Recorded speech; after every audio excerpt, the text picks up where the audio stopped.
SSC के English series में आप लोगों का फिर से स्वागत है। 4 नवंबर शिफ्ट 3 पहला है select the most appropriate option to fill in the blank. Industrialisation gives even the least talented person a chance to blank his livelihood. यानी औद्योगिकरण कम से कम टैलेंटेड आदमी को भी अपनी जीविका क्या करने का अवसर देता है, तो जीविका कमाने का, अर्न हिज लाइवलीहुड। इसके अलावा ब्रेक मतलब तोड़ना, लिव मतलब जीना और गिव मतलब देना, तो ये तीनों तो आएगा नहीं, तो अर्न हो जाएगा। नेक्स्ट है select the correctly spelled word to fill in the blank. We blank to follow the traffic rules. तो इसमें आउट की करेक्ट स्पेलिंग है OUGHT। We ought to follow the traffic rules. ये ओट जब भी आता है इट मीन्स दैट हमारे नैतिक कर्तव्य को बताता है कि हमें ये काम करना चाहिए, इसलिए हम यूज करते हैं ओट टू। इसके अलावा ये तीनों की तो स्पेलिंग ही गलत है। नेक्स्ट है select the most appropriate option that can substitute the highlighted words in the given sentence. Mister Wilson is elder than he looks. तो अगर वो जितना दिखता है उससे ज्यादा एल्डर है, तो इसके लिए हम एल्डर नहीं बल्कि ओल्डर यूज करेंगे, हो जाएगा older than he looks. Next है select the most appropriate antonym of the given word. Obsequious. तो ऑब्सेकियस का मतलब होता है जो तुम्हारी चापलूसी करे, वो चाटुकारिता बहुत ज्यादा करे ताकि तुम खुश रहो। तो इसका अपोजिट क्या हो जाएगा, जो कि चापलूसी ना करे, यानी कि जिद्दी आदमी है, तो उसके लिए हम यूज करेंगे ऑब्स्टिनेट। ऑब्स्टिनेट मतलब होता है जिद्दी, हठी, और ऑब्सेकियस का मतलब होता है जो बहुत ज्यादा चाटुकारिता करे, चापलूस। इसके अलावा ऑर्डेन्ड मतलब होता है ठहराया हुआ, मेनली ये रिलीजियस सेंस में यूज किया जाता है। इसके बाद ऑस्ट्रासाइज्ड। ऑस्ट्रासाइज्ड का मतलब होता है बहिष्कृत, जो समाज से निकाला जाता है। ऑब्लिटरेट का मतलब होता है मिटा देना या नष्ट कर देना। नेक्स्ट है select the option that can be used as a one word substitute for the highlighted group of words in the given sentence. A grand function was organized to honor the person who had died for a noble cause. यानी जो नेक काम के लिए मरे हैं, तो उन्हें क्या कहा जाता है, उन्हें मार्टिर कहा जाता है, यानी शहीद। इसके अलावा प्रोफेट मतलब पैगंबर, फिलांथ्रोपिस्ट यानी परोपकारी, और वॉलंटियर यानी स्वयंसेवक जो अपनी इच्छा से किसी काम में भाग लेता है। नेक्स्ट है select the option that will improve the underlined part of the given sentence. According to Greek mythology, Scypillus is holier city of Lydia.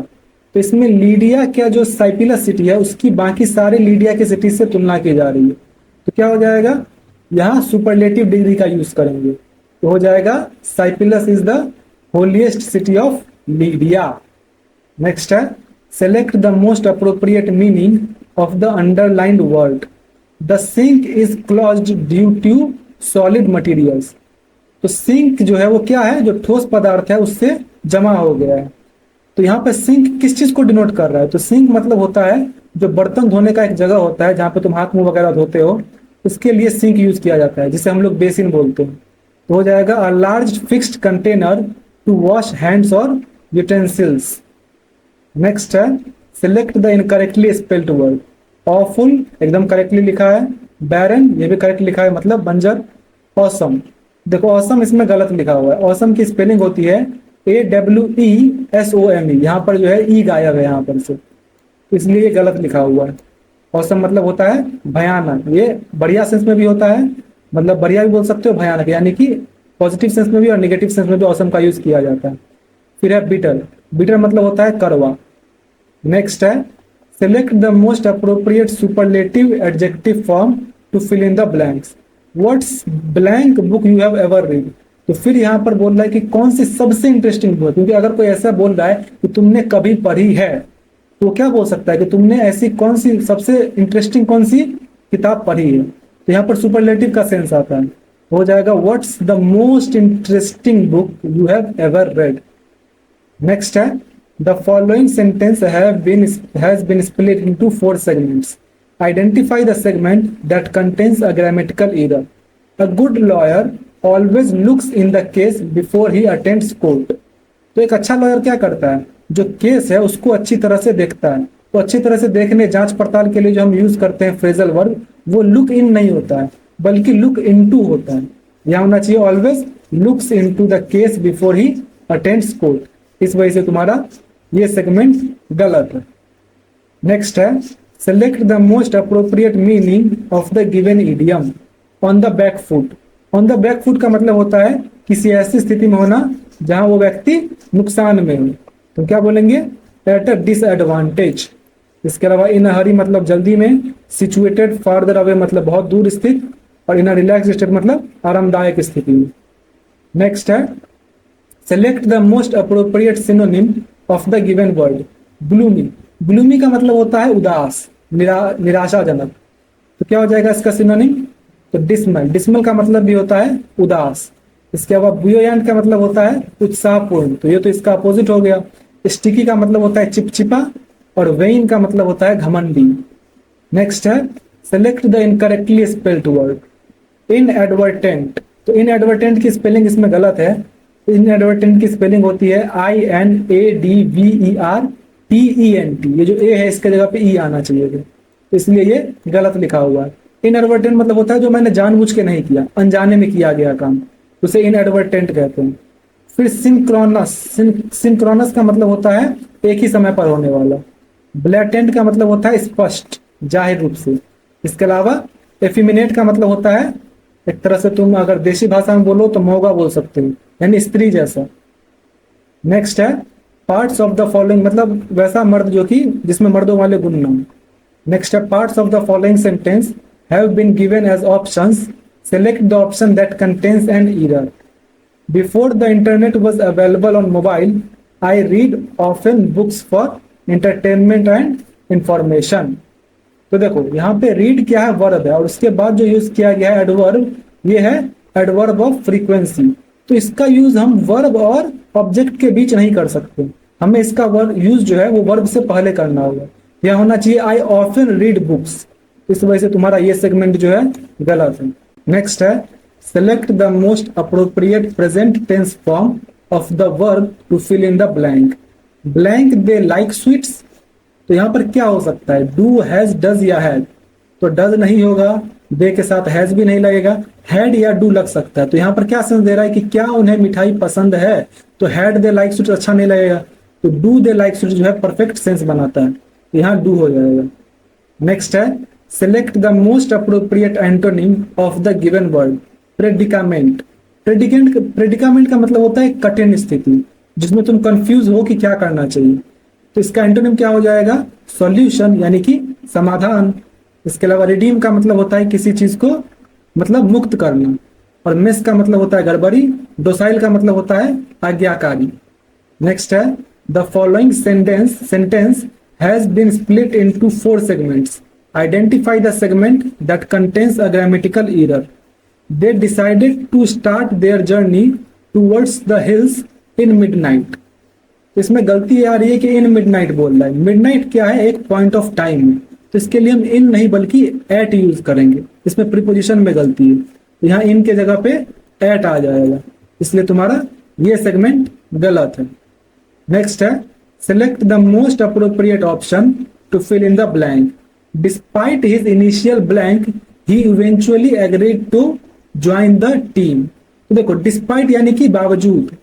तो देखो यहाँ पर एक विरोधाभास वाला सेंस पहले ही दे दिया कि आगे जो भी चीज होगा वो एक अलग सेंस देगा, और पहले जो है वो एक विरोधाभास वाली बात कही गई होगी। तो अगर बाद में वो एग्री कर गया, इट मीन्स दैट पहले वो एग्री नहीं कर रहा होगा, उसकी इच्छा नहीं होगी। हम यूज करेंगे despite his initial reluctance. Reluctance मतलब होता है अनिच्छा, तो हो जाएगा डिस्पाइट हिज इनिशियल रिलक्टेंस ही इवेंचुअली, यानी अंत में जो है वो टीम को ज्वाइन करने के लिए सहमत हो गया। फिर कंपैशन। कंपैशन मतलब करुणा, दया। डिटर्मिनेशन का मतलब दृढ़ संकल्प, और एंथुजियाज्म का मतलब उत्साह। Select the most appropriate option to fill in the blank. The investigating team smelled a blank in the suspect's defence. तो स्मेल अ रैट जो है ये तुम्हारा एक इडियम होता है, जिसका मतलब होता है कुछ तो गड़बड़ है, यानी उसे कुछ संदिग्ध लगता है, उसे कुछ डाउट लगता है। तो उसके लिए स्मेल अ रैट जो है वो एक इडियम होता है। स्मेल अ डॉग, कैट या बैट जो है वो कोई इडियम नहीं है। नेक्स्ट है Select the correctly spelled word to fill in the blank meaningfully. The blank on the wall was beautifully painted. तो इनमें से क्या हो सकता है? तो इसमें करेक्ट स्पेलिंग है पिक्चर की, ये PICTURE, पिक्चर। अब है कंप्रहेंशन पैसेज। एक बार पैसेज देख लो, अब क्वेश्चन देख लो। 1 2 3 4 5, चलो अब बनाया जाए। ओपेरा रेफर्स ब्लैंक अ ड्रामेटिक आर्ट फॉर्म। तो ओपेरा किसको रेफर कर रहा है? एक ड्रामेटिक आर्ट फॉर्म को। तो रेफर के साथ यहाँ पे क्या आना चाहिए? तो रेफर के साथ हमेशा टू प्रीपोजिशन ही आता है। रेफर टू का मतलब होता है कि वो उसको संदर्भित करता है, इसलिए हम टू का ही यूज करेंगे। Opera refers to a dramatic art form originating in Europe in which the emotional content blank conveyed to the audience. Content blank conveyed to the audience, it means that ये passive form में लिखा हुआ है। क्या हो जाएगा? Conveyed are were is या are being, तो हो जाएगा कंटेंट इज।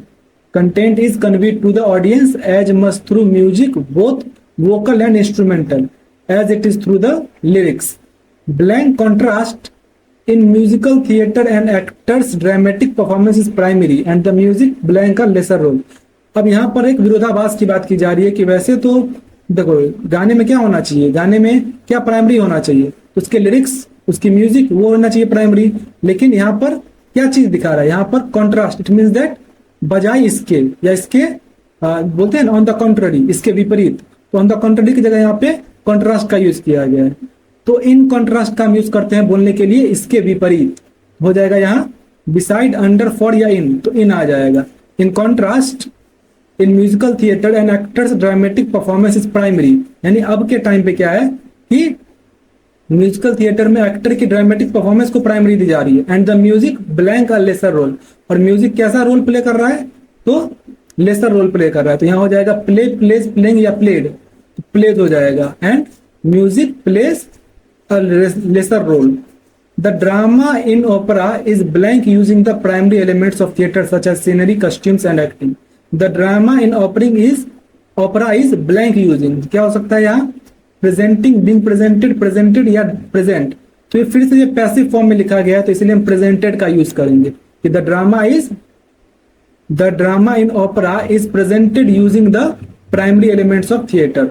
इस तरह से ये कंप्लीट हुआ। आपका जो भी स्कोर हुआ कमेंट कर दीजिए। मिलते हैं नेक्स्ट वीडियो में।